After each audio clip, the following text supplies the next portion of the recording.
નમસ્કાર મિત્રો, સ્વાગત છે તમારું HNGU સ્ટડી પોઈન્ટ યુટ્યુબ ચેનલના એક નવા વિડીયોમાં. મિત્રો, આજના આ વિડીયોની અંદર આપણે ધોરણ 12 પછી કે તમારી કોલેજ પૂરી થઈ ગઈ હોય અને તમારે અનુસ્નાતકમાં એડમિશન લેવું હોય તો તમે ધોરણ 12 પછી કોલેજમાં કે અનુસ્નાતકની અંદર એડમિશન કઈ રીતે મેળવી શકો છો એના વિશેની સંપૂર્ણ માહિતી મેળવવાના છીએ.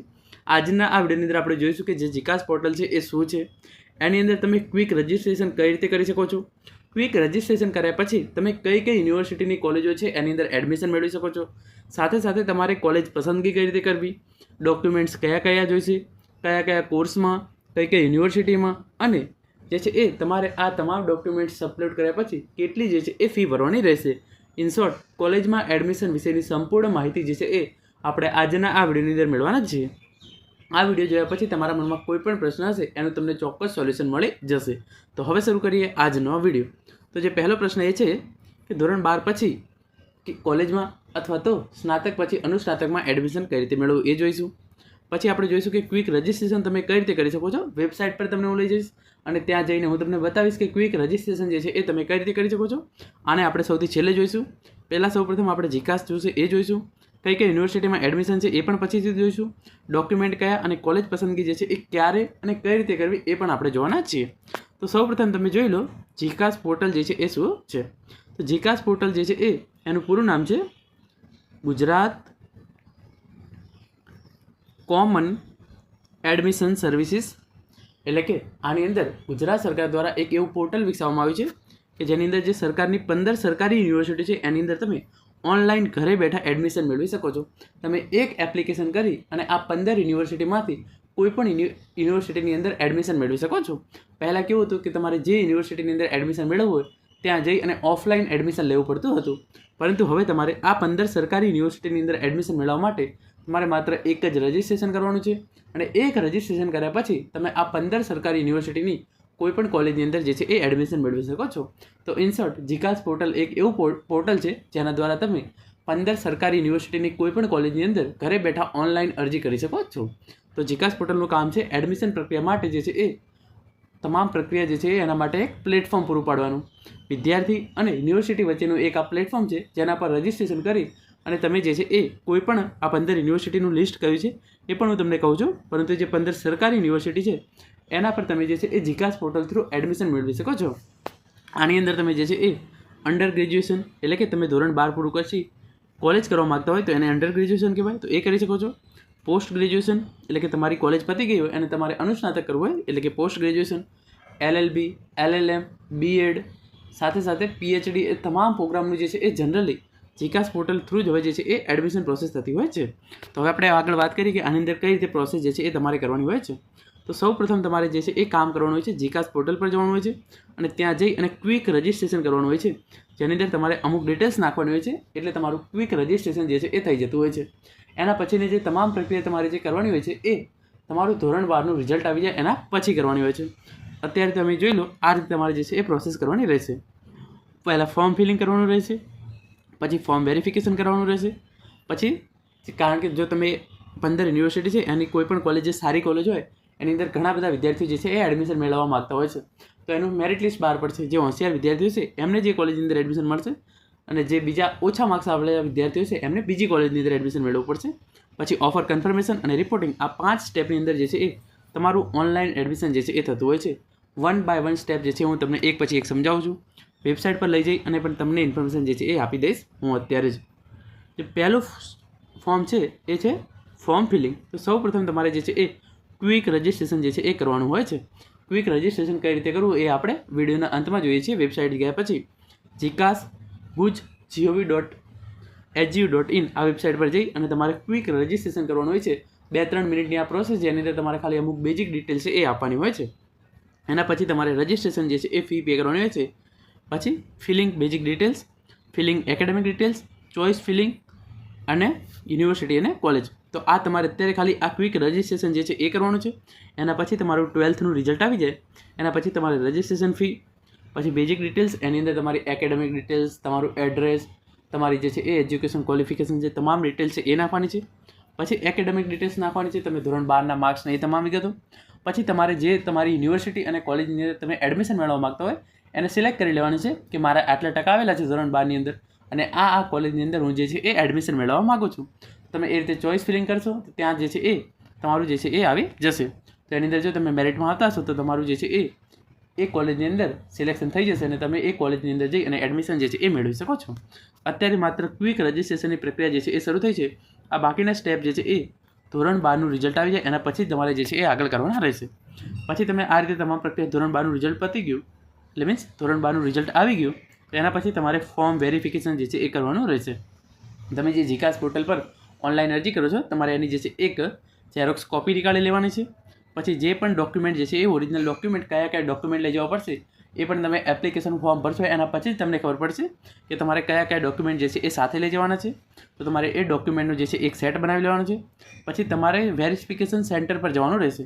તમે જ્યાં રહેતા હોય એના નજીકની અંદર જીકાસ દ્વારા 1500+ જે છે એ વેરિફિકેશન સેન્ટર આખા ગુજરાતની અંદર આપવામાં આવેલા છે. તો તમે જે પણ વિસ્તારની અંદર રહેતા હોય એનું નજીકનું જે વેરિફિકેશન સેન્ટર હોય તમારે ત્યાં જઈ અને જે છે એ ડોક્યુમેન્ટ વેરિફિકેશન જે છે એ કરાવી લેવાનું છે. અને છેલ્લે તમારું જે છે એ verification status in student ID એટલે કે તમારું જે છે એ તમે પહેલાં ઓનલાઈન ફોર્મ ભરી દેશો એની જે છે એ ઓફલાઈન ઝેરોક્સ કોપી નીકાળી અને તમારે વેરિફિકેશન સેન્ટર પર જવાનું છે તમામ ડોક્યુમેન્ટ લઈ. અને જો તમારું વેરિફિકેશન થઈ જાય પરફેક્ટ તો તમારે જે છે એ આગળ તમને એડમિશનની પ્રક્રિયા જે છે એ મળી જશે. પછી તમારે ત્રીજું સ્ટેપ જે છે એ કરવાનું હશે. તમારું એકવાર પરફેક્ટ થઈ જાય તો તમારું મેરિટ લિસ્ટ બાય કોલેજ અને યુનિવર્સિટી એટલે કે તમે ઓનલાઈન ફોર્મ ભરી દેશો વેરિફિકેશન સેન્ટર પર જઈ અને તમારા તમામ ડોક્યુમેન્ટ ખરા છે અને તમે એડમિશન મેળવવા માટે લાયક છો એ પ્રમાણે તમે કરી દો છો. તો તમે જે કોલેજ કે યુનિવર્સિટીની અંદર એડમિશન મેળવવા માટે એપ્લાય કર્યું છે એના દ્વારા મેરિટ લિસ્ટ બહાર પાડવામાં આવશે. જીકાસ પર જઈ અને તમારે જે છે એ પ્રિપેરેશન ઓફ મેરિટ લિસ્ટ એ મેરિટ લિસ્ટ જે છે એ ચેક કરી લેવાનું છે કે તમે જે કોલેજની અંદર એડમિશન માટે અપ્લાય કર્યું છે એની અંદર તમને એડમિશન મળે છે કે નહીં. તો આ રીતે એ મેરિટ લિસ્ટ બહાર પાડવામાં આવશે. અને રિલીઝ ઓફ મેરિટ લિસ્ટ તો જે મેરિટ લિસ્ટ છે એ જીકાસ પોર્ટલ પર જ રિલીઝ કરવામાં આવશે. તો આ રીતે પહેલું સ્ટેપ શું છે ઓનલાઈન ફોર્મ ભરવાનું. અત્યારે માત્ર ક્વિક રજિસ્ટ્રેશનની પ્રક્રિયા ચાલુ થઈ છે. પછી તમારા નજીકના વેરિફિકેશન સેન્ટર પર જઈ તમારા તમામ ડોક્યુમેન્ટ્સ અને તમે જે ફોર્મ ભર્યું છે એ વેરીફાઈ કરવું. એના પછી જ્યારે પણ કોલેજ કે યુનિવર્સિટી દ્વારા મેરિટ લિસ્ટ બહાર પાડવામાં આવે ત્યારે તમારે ચેક કરવું કે તમે જે કોલેજ કે યુનિવર્સિટીની અંદર એડમિશન મેળવવા માગો છો એની અંદર તમારું નામ આવ્યું છે કે નહીં. હવે જોઈએ ચોથા નંબરનું સ્ટેપ જે છે એ આ પ્રમાણે રહેશે OTP કન્ફર્મેશન. ચોથા નંબરનું સ્ટેપ જે નામ છે એનું નામ રાખવામાં આવ્યું છે OTP confirmation. Checking merit list check for merit list prepared by college university in students ID એટલે કે જ્યારે પણ કોલેજ કે યુનિવર્સિટી દ્વારા મેરિટ લિસ્ટ બહાર પાડવામાં આવે તો તમારે એ જે છે એ મેરિટ લિસ્ટ એકવાર ચેક કરી લેવાનું છે. ચેકિંગ ઓફર જ્યારે પણ મેરિટ લિસ્ટ બહાર પાડવામાં આવશે ત્યારે જીકાસની અંદર તમારું જે છે એ તમે જે એપ્લિકેશન કરી લેશે ત્યાં તમને એક ઓફરનું ઓપ્શન જે છે એ જોવા મળશે. એટલે કે આ યુનિવર્સિટી કે કોલેજ દ્વારા તમને એડમિશનની ઓફર આપવામાં આવી છે. હવે તમારી જોડે બે ઓપ્શન છે કે એક તો ઓફર રિજેક્ટ કરવી અથવા તો ઓફર એક્સેપ્ટ કરવી. એટલે કે તમે જે કોલેજ દ્વારા તમને ઓફર આપવામાં આવી છે એ કોલેજની અંદર એડમિશન મેળવવા માગતા હોય તો તમારે ઓફર એક્સેપ્ટ કરી લેવાની છે. અને તમે એ કોલેજની અંદર એડમિશન મેળવવા ના માગતા હોય તો તમારે ઓફર જે છે એ રિજેક્ટ કરી દેવાની છે.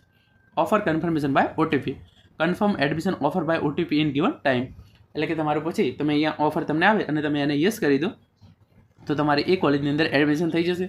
અને તમે એકવાર કન્ફર્મેશન યસ કરી દેશો એના પછી આગળના જે પણ મેરિટ લિસ્ટ બહાર પાડવામાં આવશે એમાં તમારું નામ જે છે એ હશે નહીં. તો પછી તમે ફોર એક્ઝામ્પલ તમે એક સાથે 4 કોલેજ ABCD ની અંદર અપ્લાય કરેલું હતું એડમિશન માટે. કોલેજ ABC અને D ચારેમાંથી તમને ઓફર લેટર આવી ગયો એટલે કે 4 કોલેજની અંદર તમારા માર્ક્સ સારા છે અને 4 કોલેજમાં તમને એડમિશન મળી શકે એમ છે. તમે એવું વિચાર્યું કે હું કોલેજ C છે એની અંદર એડમિશન મેળવવા માગું છું. તમે અહીંયા યસ કરશો. બાકીની આ 4 કોલેજની અંદર 3 કોલેજ છે એની અંદર ઓફર લેટર રિજેક્ટ કરી દેશો. તો તમે કોલેજ C ની અંદર પછી તમારે જવાનું છે. ત્યાં જઈ તમારા ડોક્યુમેન્ટ અને જરૂરી ફી છે એ ભરવાની છે. અને ત્યારે તમારા મોબાઈલ નંબર અને ઈમેલ આઈડી પર એક OTP આવશે. તમે એ OTP ત્યાં સબમિટ કરશો એટલે તમારું એડમિશન જે છે એ સંપૂર્ણ રીતે પૂરું થઈ જશે. તો આ રીતે તમારે જે છે એ પ્રોસેસ કરવાની હોય છે. અને છેલ્લે 5મું સ્ટેપ જે છે એ શું છે reporting at college university for admission. Reporting at college report at college with necessary documents and confirmation by OTP. મેં તમને આગળ કહી દીધું એ પ્રમાણે તમે જે પણ કોલેજનો ઓફર લેટર જે છે એ યસ કરો છો એની તમારે એક પ્રિન્ટ લઈ લેવાની છે. એના પાછળ તમામ ડોક્યુમેન્ટ જે છે એ જોડવાના છે. પછી જે કોલેજની અંદર તમારે એડમિશન મેળવવાનું હોય એ કોલેજ જે છે એ ત્યાં પહોંચી જવાનું છે. ત્યાં જઈ તમારા ઈમેલ આઈડી અને મોબાઈલ નંબર પર એક OTP આવશે. એ OTP તમે શેર કરશો તો તમારું એડમિશન જે છે એ કન્ફર્મ થઈ જશે. Follow the instruction of college અને યુનિવર્સિટી. હવે તમારું ઓફિશિયલી તમે જે કોલેજની અંદર એડમિશન મેળવવા માગતા હતા એ થઈ ગયું છે તો તમારે એ કોલેજ દ્વારા હવે તમને જે પણ ઇન્સ્ટ્રક્શન આપવામાં આવે તમારે એ જે છે એ ફોલો કરવાના થશે.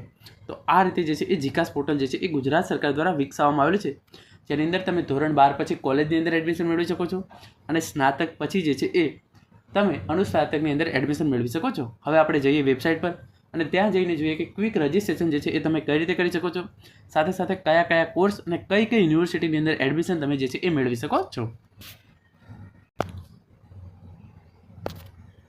જીકાસ વેબસાઇટની જે લિંક નીચે ડિસ્ક્રિપ્શન બોક્સની અંદર આપવામાં આવેલી છે, તમે એને ઓપન કરશો તો તમારા સામે આ મુજબનું ઇન્ટરફેસ જે છે એ ખુલી જશે, જેની અંદર તમારા સામે બે ઓપ્શન જોવા મળશે. જેવું તમે આ વેબસાઇટ પર આવશો પહેલાં લખ્યું છે ક્વિક રજિસ્ટ્રેશન ચાલુ થઈ ગયું છે અને અહીંયા તમારા જોડે બે ઓપ્શન છે, ઓલરેડી રજિસ્ટર્ડ અને એપ્લાય નાવ. ઓલરેડી રજિસ્ટર્ડ એટલે કે તમે ઓલરેડી જીકાસ પર તમારું રજિસ્ટ્રેશન કરી દીધેલું હોય તો તમારે ઓલરેડી રજિસ્ટર્ડ છે એના પર ક્લિક કરવાનું છે. અને જો તમે પહેલીવાર જીકાસની વેબસાઇટ પર આવતા હોય તો તમારે જે એપ્લાય નાવનું બટન દેખાય છે એના પર ક્લિક કરી દેવાનું છે. જેવું તમે એપ્લાય નાવ પર ક્લિક કરશો તમારા સામે ક્વિક રજિસ્ટ્રેશનનું જે છે એ આ ફોર્મ ખુલી જશે. તમારે અત્યારે ખાલી આટલું જ કરવાનું છે, જેની અંદર તમે કયા કયા કોર્સની અંદર એડમિશન મેળવી શકો છો અને અહીંયા તમારે સિલેક્ટ કરી લેવાનું છે. અંડર ગ્રેજ્યુએશન એટલે કે ધોરણ 12 પછી કોલેજની અંદર admission, post graduate, regular including PG, diploma એટલે કે પોસ્ટ ગ્રેજ્યુએશનની અંદર તમારી કોલેજ પૂરી થઈ ગઈ હોય, હવે તમારે MA, M.Com કે બીજા કોઈ પણ પોસ્ટ ગ્રેજ્યુએશન કોર્સની અંદર એડમિશન મેળવવું હોય તો પછી post basic BSc nursing, LLB, B.Ed, M.Ed, under graduation in Baba Saheb Ambedkar Open University, post graduation in Baba Saheb Ambedkar Open University, LLM અને MSc નર્સિંગ. આમાંથી તમારે જે પણ કોર્સની અંદર એડમિશન મેળવવાનું હોય તમારે એને જે છે એ સિલેક્ટ કરી લેવાનું છે. તો અહીંયા હું કોઈ પણ એક કોર્સ જે છે એ સિલેક્ટ કરી લઉં છું. પછી તમારા જોડે ABC ID અથવા અપર ID નંબર હોય તો તમારે એ નાખવાનો છે, ના હોય તો કંઈ વાંધો નથી, તમારે એને નાખવાની જરૂર નથી. પછી તમારી ધોરણ 12ની માર્કશીટની અંદર અથવા તો કોલેજની માર્કશીટની અંદર તમારું જે પ્રમાણે નામ હોય તમારે એ નામ જે છે એ અહીંયા નાખવાનું છે. તમારી જે કેટેગરી હોય તમારે એ સિલેક્ટ કરવાની છે. કેટેગરી આ પ્રમાણે SC, ST, OBC, EWS કે જનરલ કેટેગરી તમને જે લાગુ પડતી હોય એ સિલેક્ટ કરવાની છે. તમારી જાતિ જે છે એ સિલેક્ટ કરવાની છે, મેલ ફિમેલ, અને તમારી ડેટ ઓફ બર્થ નાખવાની છે. અને પછી તમારે જે અહીંયા ટિક બોક્સ દેખાય છે એને ક્લિક કરી દેવાનું છે. પછી અહીંયા ઈમેલ દેખાયેલો છે એ અને મોબાઈલ નંબર જે છે એ તમારે ખૂબ જ ધ્યાનથી નાખવાનો છે. તમે જે ઈમેલ ID અને મોબાઈલ નંબર નાખો છો એ તમે જ્યાં સુધી કોલેજ કરો ત્યાં સુધી તમારા જોડે હોય એ જ તમારે જે છે એ અહીંયા નાખવાનું છે. અહીંયા તમે ઈમેલ ID નાખશો અને જે છે એ તમે અહીંયા મોબાઈલ નંબર નાખશો. એના પછી તમારે જે છે એ ગેટ OTP પર ક્લિક કરવાનું રહેશે. જેવું તમે ગેટ OTP પર ક્લિક કરશો તમારા ઈમેલ ID પર એક OTP આવશે અને અહીંયા જે છે એ એન્ટર OTP એવો ઓપ્શન આવશે. તો ઈમેલ ID પર જે એક OTP આવે એ અહીંયા નાખવાનો, મોબાઈલ નંબર પર એક OTP આવે જે છે એક અહીંયા નાખવાનો, પછી અહીંયા એક કેપ્ચા કોડ જે છે એ તમારે અહીંયા આપેલો છે. જેવું આ ગેટ OTP પર ક્લિક કરશો એના પછી આ તમામ જે છે એ ખુલી જશે અને તમારે જે છે એ આ બંને જે OTP આવે એ અહીંયા નાખી અને તમારે જે છે એ સબમિટ કરી દેવાનું છે. મોબાઈલ નંબર અને ઈમેલ પર આવેલો OTP તમે જેવો સબમિટ કરશો એવું તમારો જે છે એ બંને જગ્યાએ તમારો પાસવર્ડ અને યુઝર નેમ જે છે એ તમને મોકલવામાં આવશે. મેસેજની અંદર તમારો પાસવર્ડ મોકલવામાં આવશે અને તમારું યુઝર નેમ જે છે એ તમને મોકલવામાં આવશે. તો આ તમારું જે છે એ ક્વિક રજિસ્ટ્રેશન જે છે એ થઈ ગયું છે. તમારે પછી બેક ટુ લોગિન છે એના પર ક્લિક કરી દેવાનું છે અને ત્યાં તમે જોઈ શકો છો અહીંયા તમને લોગિનનો ઓપ્શન જે છે એ આપેલો છે. તો તમારે મેસેજની અંદર યુઝર નેમ આવી ગયું છે, પાસવર્ડ તમે જે સેટ કરેલો છે એ પાસવર્ડ પણ ત્યાં આવ્યો હશે અને તમે એને ફરીથી સેટ પણ કરી શકો છો. અહીંયાથી તમારે કયાની અંદર એડમિશન મેળવવાનું છે એ જે કેપ્ચા કોડ અહીંયા આપવામાં આવેલો છે એ કરી અને તમારે જે છે એ લોગિન કરી લેવાનું છે. અને ત્યાં લોગિન કર્યા પછી જેવું તમારું 12નું રિઝલ્ટ આવે એના પછી તમારે આગળની જે તમામ પ્રક્રિયા જે છે એ કરવાની થશે. હવે આપણે જોઈ લઈએ કે કઈ યુનિવર્સિટીની અંદર તમે એડમિશન મેળવી શકો છો, કયા કયા કોર્સની અંદર એડમિશન મેળવી શકો છો એ તમને કહી દીધું. M.Ed, B.Ed, પછી BSc nursing, MSc nursing, under graduation, post graduation, PhD, LLM, LLB તમામ કોર્સની અંદર તમે જે છે એ એડમિશન મેળવી શકો છો. આને પણ હું જવા દઉં છું. આપણે વાત કરી લઈએ કઈ યુનિવર્સિટીની અંદર તમે એડમિશન જે છે એ આની થ્રુ મેળવી શકો છો. તો જે આ 15 યુનિવર્સિટી અહીંયા આપવામાં આવેલી છે એની અંદર તમે એડમિશન મેળવી શકો છો. જેની અંદર પહેલું છે Veer Narmad South Gujarat University, Gujarat University, Hemchandracharya North Gujarat University Patan, Krantiguru Shyamji Krishna Varma Kutch University, Maharaja Krishnakumar Sinhji Bhavnagar University, પછી એના પછીની છે Sardar Patel University, Saurashtra University, Shri Somnath Sanskrit University, પછી Shri Govind Guru University, the Maharaja Sayajirao University of Baroda, Indian Institute of Teacher Education, Doctor Baba Saheb Ambedkar Open University, Bhakta Kavi Narsinh Mehta University, Children's Research university અને ગુજરાત ટેકનોલોજી યુનિવર્સિટી એટલે કે GTU. આ 15 જે છે એ યુનિવર્સિટી એની અંદર સંલગ્ન જે પણ કોલેજો છે એની અંદર તમારે જે છે એ જીકાસ પોર્ટલ દ્વારા જ ઓનલાઈન એડમિશન જે છે એ મેળવી શકો છો. ઓફલાઈન એડમિશનનો જે વિકલ્પ આપવામાં આવતો હતો એ હવે આપવામાં આવતો નથી. મિત્રો આ હતો આજનો વિડીયો જેની અંદર આપણે ધોરણ 12 પછી તમે કોલેજમાં અથવા તો તમારી કોલેજ પૂરી થઈ ગઈ હોય અને તમે અનુસ્નાતકની અંદર એડમિશન કઈ રીતે મેળવી શકો છો એના વિશેની સંપૂર્ણ માહિતી મેળવી છે. આશા રાખું છું આજનો આ વિડીયો જે છે એ તમને ચોક્કસ ઉપયોગી થશે. Thank you so much for watching. છતાં પણ તમારા મનમાં કોઈ પણ પ્રશ્ન રહી ગયો હોય તો તમે કોમેન્ટ જરૂરથી કરજો.